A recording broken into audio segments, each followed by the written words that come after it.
This is the Lone Crater YouTube. We hope this video helps. Hello everyone. In this video, I will explain how to use Canva on your phone. First, you'll want to download the free Canva app from your device's app store, whether it's for iOS or Android. Once installed, simply create a new account or log in with your existing details.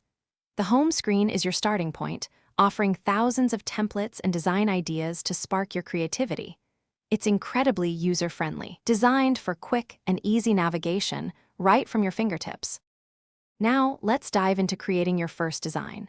Canva offers thousands of professionally designed templates for virtually any purpose, from social media posts to invitations.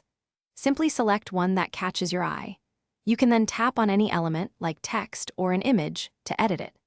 The intuitive drag-and-drop interface makes customizing your design incredibly simple, allowing you to move, resize, and rotate elements with just your finger. You'll be amazed at how quickly you can bring your vision to life. To make your designs truly stand out, Canva provides powerful editing tools right on your phone. You can access a vast library of millions of stock photos and videos to enhance your project.